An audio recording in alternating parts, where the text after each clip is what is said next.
ചോറ് കഴിക്കാൻ 10 മിനിറ്റേ ഉള്ളൂ. ഇപ്പഴാ മീനും കൊണ്ടുവരണേ. ചോറ് കഴിക്കുമ്പോഴല്ലേ മീനിന് ആവശ്യം.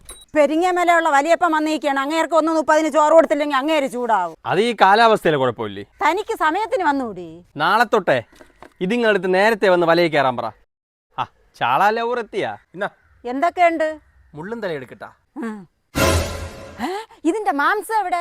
ഉരുവി തീർന്നത് 46 ഡിഗ്രി ചൂടല്ലേ. 50 രൂപയുടെ ചാള ഇട്. മറ്റേ രാധാമണി വന്നില്ലേ ഇന്ന്? ഇല്ല, പൈസ വല്ലതും തരാണ്ടാ. അവക്കൊക്കെ ആരെങ്കിലും കടം കൊടുക്കുമോ? ഇസാപ്പിന്ന് ലോൺ കൊടുത്തിട്ട് എസ്കേപ്പ് ആയി നടക്കുകയാണ്. അവരെ മക്കളിപ്പോ എന്തിനാണ്? ഇളയമ ഇപ്പം നൂലില്ലാത്ത വീടിയും വലിച്ച് നടക്കണം. മൂത്തവനാ? അവൻ MBA എടുത്തോണ്ട് നടക്കുകയല്ലേ. ഓ അപ്പഴവന് പഠിപ്പുണ്ട്. കൈനീട്ടി വാങ്ങിച്ചാ തിരിച്ചു കൊടുക്കാത്ത കുടുംബം അത്. നമ്മള് കണ്ണിൽ ഈക്കിൽ വളച്ചു വെച്ച് ഓടി ഉണ്ടാക്കുന്ന പൈസ അല്ലേ ചേച്ചി? ഇത് സ്പ്ലെൻഡറിന്റെ ടെയിലറാടാ. ഈക്കില് വളച്ചു വെക്കാൻ കണ്ണില്. അല്ല ചേച്ചിയുടെ പൈസ? മക്കളെ നാളെ തരാം മക്കളെ. ഭയങ്കര ചൂട്, ഞാൻ പോണേ. അപ്പൊ പൈസക്ക് വേണ്ടി ചൂടാവേണ്ടി വരും.